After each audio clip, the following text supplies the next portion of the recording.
السلام عليكم ورحمة الله وبركاته. أهلا بكم في قناة هدى سويت. هنعمل مع بعض التورتة دي. أول حاجة هنجيب العجان بتاعنا ونحط فيه 300 جرام دقيق سبونج ونحط عليهم 3 بيضات. أنا بحط على كل 100 جرام دقيق بيضة ومعلقة صغيرة محسن جل، ما تكتريش المحسن، وتلت كوباية مية. هتضربيهم كده شوية بإيدك عشان تجيبي كل اللي في العجان، لأن العجان ما بيجيبش اللي تحت قوي، عشان ما يبقاش فيه حتت متكتلة في الاسبونج بتاعك زي ما احنا شايفين كده. حتى في الكريم شانتيه برضو بعمل كده،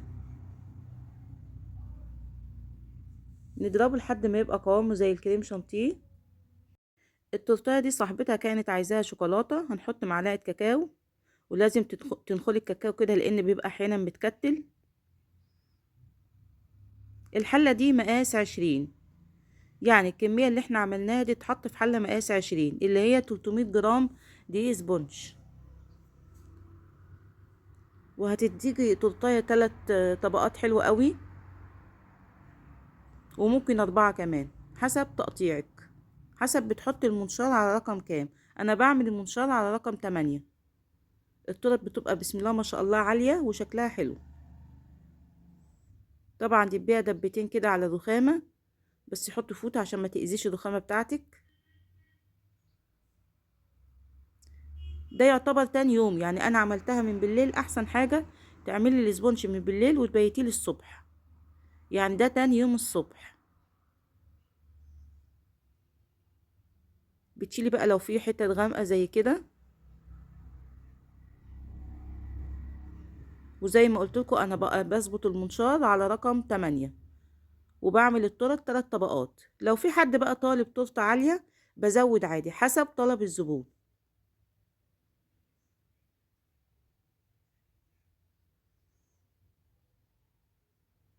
في طبقة زيادة اهي هنستعملها في حاجة تاني، نعمل كبات نزود تورتاية. هنبتدي بقى نزين التورته بتاعتنا. التورته دي بسم الله ما شاء الله كانت نيتها حلوة قوي. كانت يعني واحدة عاملاها لبنوتتها، بنوتة صغيرة كانت حفظت سورة المائدة. بسم الله ما شاء الله عليها، ربنا يحفظها لها يا رب، وتكون من حفظة كتابه الكريم. فأنا كنت فرحانة وأنا بعملها. طبعا بتحطي قطعة كريمة قبل ما تحطي التورتة بتاعتك عشان ما تتحركش.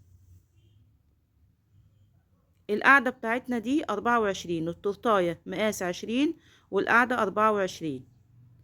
ولو كبرت كمان عن كده يبقى أحسن، بس ده اللي كان متاح عندي.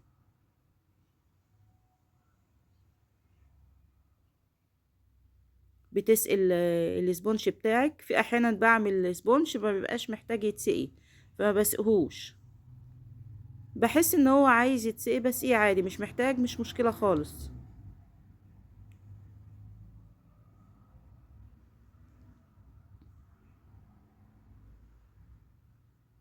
ان شاء الله الفيديوهات بتاعتي تكون بتنال اعجابكم، ولو عجبتكم حطوا لايك واشتركوا في القناة لو انتم مش مشتركين، ودعموني فضلا وليس امرا. ان شاء الله القناة تكبر ونقدم لكم حاجات كتير ان شاء الله باذن الله.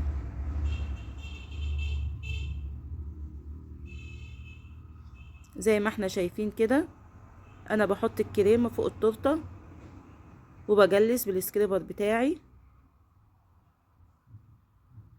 لو انت ما عندكيش الادوات دي ونفسك تعملي تورته عادي خالص، بتجيبي اللي هي البطاقه، كارنيه، اي حاجه وتعملي بيه. مش شرط خالص تجيبي الادوات دي لو انت مش شغاله في المجال ده، لكن طبعا عشان انا شغاله في المجال ده فبجيب الادوات دي. عملت الجناب بتاع التورته بالسكريبر المشرشر،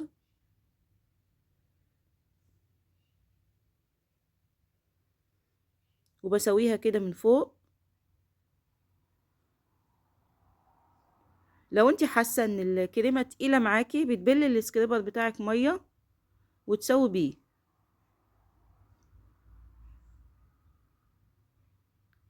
كده اتظبطت، بتمسحي بقى القاعده بتاعتك قبل ما تحطيها في التلاجة.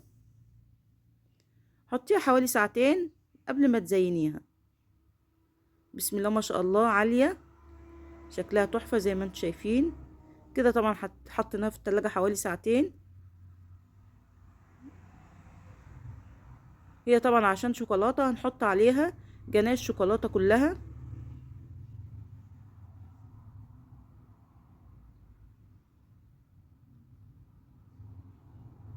طبعا الجناش بطلعه من التلاجة بيبقى ماسك نفسه، فبحطه في الميكروويف نص دقيقة زي ما احنا شايفين كده. بنعمل اللي هي الحلزونة دي، شكلها بيبقى تحفة.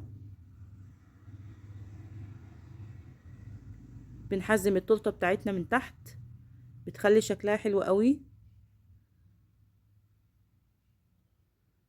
طبعا انا عملت الحلزونه دي وناسيه خالص ان صاحبه التورته عايزاني اكتب عليها حاجه، وبعد ما خلصت وبشوف الشات لقيتها طالبه مني ان انا اكتب عليها حاجه، فكتبت عليها مفيش اي مشكله.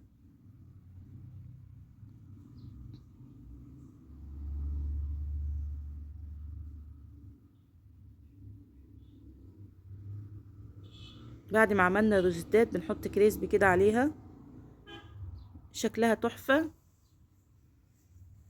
كنت احط انا بقى قطع شوكولاته ملولوه في الجزء الفاضي ده او اي حاجه. بعد كده افتكرت ان هي عايزاني اكتب عليها. وعقبال ما تفرحوا باولادكم كلكم يا رب.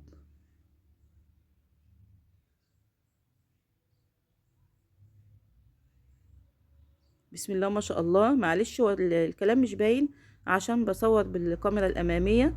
اهو الكلام باين اهو. بسم الله ما شاء الله. مبارك يا ايثار حفظ سوره المائده. الف الف مبروك يا حبيبتي، ومع الف سلامه حبايب قلبي.